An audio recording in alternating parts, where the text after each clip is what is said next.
ప్రియమైన దేవుని సంగమా, మనము గమనించినట్లయితే యేసుక్రీస్తు ప్రభువారు శిలువ పైన పలికిన చివరి మాట, 7వ మాట, మనము తండ్రి నీ చేతికి నా ఆత్మను అప్పగించుకొనుచున్నాను అంటున్నాడు. మనము గమనించినట్లయితే మనము లూకా సువార్త 23:46 మనం చూస్తే ఇక్కడ దృఢమైన నిశ్చయత కలిగి ఉన్నట్లు మనం చూస్తున్నాము. అప్పుడు యేసు గొప్ప శబ్దంతో కేక వేసి, తండ్రి నీ చేతికి నా ఆత్మను అప్పగించుకొనుచున్నాను ఆయన ఇలాగూ చెప్పి ప్రాణము విడిచెను. కాబట్టి ప్రియమైన దేవుని బిడ్డలారా, మనము గమనించినట్లయితే మన ఆత్మలు, నరుని ఆత్మ యెహోవా పెట్టిన దీపం.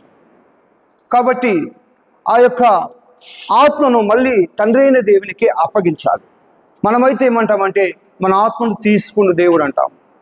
కానీ యేసు ప్రభువారి విషయంలో అలాగా లేదు. ఎందుకంటే మనము గమనించినట్లయితే యోహాను సువార్త 10:18 వాక్యం ఈ విధంగా ఉంది, ఎవడును నా ప్రాణమును తీసుకున్నాడు, నా ఎంతట నేనే దాన్ని పెట్టుచున్నాను, దాన్ని పెట్టుటకు నాకు అధికారము కలదు, దాన్ని తిరిగి తీసుకున్నటకు నాకు అధికారము కలదు. కాబట్టి ఇక్కడ పెట్టుచున్నాను అంటలేడు, తండ్రి నా ఆత్మను నీ చేతికి అప్పగించుకొనుచున్నాను అంటున్నాడు. అంటే ఇక్కడ మనము గమనించినట్లయితే నాకు ప్రాణము పెట్టుటకు అధికారము కలదు, తిరిగి తీసుకున్నటకు అధికారము కలదు. కాబట్టి యేసుక్రీస్తు ప్రభువారు మరణం పైన ఆయన విజయము కలిగి ఉన్నాడు, మరణపు ముళ్ళును విచ్చివేశాడు. కాబట్టి అందుకే అంటున్నాడు, తండ్రి యొద్ద ఏమని చెప్తున్నాడంటే, తండ్రి యొద్ద తను ఎలాంటి భాగ్యం పొంది ఉన్నాడంటే తన ప్రాణము పెట్టడానికి తనకు అధికారం ఉంది, తిరిగి తీసుకోవడానికి అధికారం ఉంది. ఎవరు ప్రాణాన్ని ఎవరు కూడా తీసుకోలేరు. మనం అనుకుంటాము ఆ యొక్క రోమీలు ఆయన ప్రాణాన్ని తీసుకున్నారు అనుకుంటాము, మనం అనుకుంటాము యూదులు ఆయన ప్రాణాన్ని తీసుకున్నారు అనుకుంటున్నాము, మనం అనుకుంటున్నాము ఆయన ప్రాణాన్ని ఎవరెవరో తీశారు, వాళ్ళందరూ సిలువ వేసి చంపివేశారు అయ్యో అనుకుంటాము. కానీ యేసుక్రీస్తు ప్రభువారు ప్రవచనానుసారంగా యెషయా 53 ఆ యొక్క గ్రంథంలో చెప్పబడిన విధంగా ఆయన చనిపోవడం కోసమే, అనేకుల కోసము క్రయధనముగా తన ప్రాణము పెట్టడానికి ఆయన వచ్చాడు. అందుకే ఆయన ప్రాణము పెట్టడానికి అధికారం కలదు, తిరిగి తీసుకోవడానికి అధికారం కలదు. ఇది యేసుక్రీస్తు ప్రభువారి యొక్క మరణము, ఇది వాలంటరీ డెత్.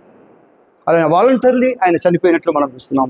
ఎవరు ఆయన ఫోర్స్ చేస్తే నువ్వు చనిపో అని చెప్తే చనిపోలేదు, ఆయన తన ప్రాణం పెట్టడానికి ఆయన వచ్చినట్లు మనం చూస్తున్నాము. అది వాలంటరీ డెత్గా మనం చూస్తున్నాము. కాబట్టి ప్రియమైన దేవుని బిడ్డలారా, మొదటి మాటలో ప్రభువారు చెప్తాడు, తండ్రి వీరేం చేయుచున్నారో వీరు ఎరుగరు గనక వీరిని క్షమించుము అంటాడు. అదేవిధంగా మనం గమనించినట్లయితే 4వ మాటలో, నా దేవా నన్ను ఎందుకు చేయి విడిచినమని అక్కడ అడుగుతున్నట్లు మనం చూస్తున్నాము. మొదటి మాటలో తండ్రితో సమాధానం కలిగి ఉన్నాడు. తర్వాత 4వ మాటలో తండ్రి చేయి విడిచినట్లు మనం చూస్తున్నాం. తండ్రి చేయి విడిచిన తర్వాత మరి 5వ మాట 6వ మాట అతను పలికిన తర్వాత 7వ మాటలో మళ్ళీ తండ్రితో సమాధానము, తండ్రితో తెగిపోయిన 4వ మాటలో తెగిపోయిన సంబంధాన్ని మరి యొక్క చివరి మాటలో మళ్ళీ కలుపుతున్నాడు, తండ్రి నీ చేతికి నా ఆత్మను అప్పగించుకొనుచున్నాను అంటున్నాను. ఎందుకు తండ్రికి అప్పగించాలంటే మనం చూసినట్లయితే నరుని ఆత్మ యెహోవా పెట్టిన దీపము. కాబట్టి మరి తండ్రి చేతిలో మనము గమనించినట్లయితే అనేకమైన సుఖములు ఉన్నాయి. కాబట్టి సామెతలు 20:27 చూస్తే నరుని ఆత్మ యెహోవా పెట్టిన దీపమని వాక్యం సెలవిస్తుంది. మనము గమనించినట్లయితే తండ్రి యొక్క చేతిలో ఆత్మకు నిత్య సంతోషాలు ఉన్నాయి, నిత్య సుఖాలు ఉన్నాయి. నా తండ్రి చేతిలో నుంచి ఎవరు అపహరింపలేడు అంటాడు యేసుక్రీస్తు ప్రభువారు. తండ్రి చేతులు, నా తండ్రి అందరికంటే గొప్పవాడు, ఆయన చేతిలో నుంచి ఎవరు కూడా ఆత్మను దొంగిలించలేదు. తండ్రి చేతిలో మన ఆత్మను పెట్టినప్పుడు అక్కడ నిత్య సుఖాలు ఉంటాయి, నిత్య సంతోషాలు ఉంటాయి, ఆ నిత్య జీవం ఉంటుంది, ఆ యొక్క భద్రత ఉంటుంది, క్షేమములు ఉంటుంది, నిత్యానందము ఉంటుంది. కాబట్టి యేసుక్రీస్తు ప్రభువారు తండ్రి యొక్క కుడిపార్శ్వం నుండి ఈ లోకంలో ఈ లోకానికి ఒక రక్తమాంసలు కలిగిన మరియు కుమారునిగా మానవునిగా జన్మించి మనుషుల కోసం అనేకమైన గొప్ప కార్యాలు చేసి పాప శాపం నుండి విమోచనం కలిగించాడు. ఆ విధంగా మరి ఆ మొదటి మాటలో తండ్రితో ఆ తండ్రి వీరిని క్షమించమన్న దేవుడు, 4వ మాటలో ఆ తెగిపోయిన సంబంధాన్ని మరి చివరిగా 7వ మాటలో తండ్రి నీ చేతికి నా ఆత్మను అప్పగించుకొనుచున్నాను అంటున్నాడు. ఆ తండ్రి చేతిలో నిత్య సుఖాలు ఉన్నాయి, సంపూర్ణమైన శాంతి ఆయన చేతిలో ఉన్నది.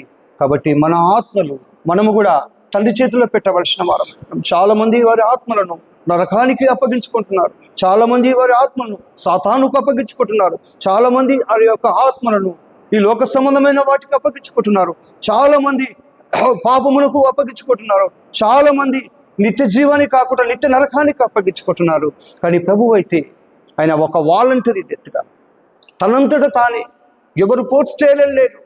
తన శిష్యులు తను రక్షించాలనుకున్నా, నువ్వు నోరు తెరిచి చెప్పు, నీలో ఏ తప్పు లేదని చెప్పు, మేము నిన్ను విడుదల చేయాలంటే నేనే అంటే కూడా ప్రభువారు ఏమి చెప్పడు. ఎందుకంటే బొచ్చు కత్తిరించు అని గొర్రె ఏ విధంగా మౌనముగా ఉంటాడు, ఆయన మన స్థానములో నిలబడి మౌనముగా మన పాపశాపములన్నీ భరించి తను తండ్రి చేసి చెప్పినవన్నీ కూడా నెరవేర్చి ఆ 7 మాటలు, ఆ ప్రాముఖ్యమైన ఆ సప్త స్వరాలు, ఆ జీవం కలిగిన మాటలు అన్నీ చెప్పి తండ్రికి ఏమేమి చెప్పాలో ఆ శిలువ పైన వేలాడుతూ తండ్రితో మాట్లాడుతున్నాడు, మానవులతో మాట్లాడుతున్నాడు. మానవాళి పక్షంగా ఒక మీడియేటర్గా, ఒక అంబాసిడర్గా ఆయన ఆ మధ్యాకాశంలో ఏలాడుచు, ఆ భూమికిని ఆకాశముకు మధ్యలో తను వేలాడుతూ శిలువ మీద తండ్రితో మాట్లాడి, ఇక్కడ మానవులతో మాట్లాడి, మానవుల గురించి తండ్రికి వచ్చి ఆయన సమాధానార్థమైన శిక్ష ఆయన మీద వేసుకొని మానవులకు సమాధానం కలగజేసి కృపాక్షేమములు, రక్షణానందము, నిత్య జీవము వీటన్నిటి కూడా పునాదులు వేసి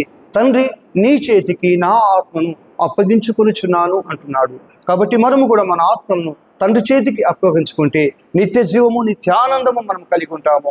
ప్రభువారి వలె మన ఆత్మను కూడా తండ్రి చేతిలోకి మనం ఇస్తే మనం ఆ నిత్య జీవం పొందుకోగలుగుతాము. అలాంటి కృప దేవుడు సంఘాలన్నిటికీ మనందరూ కూడా దయచేయను గాక. God bless you.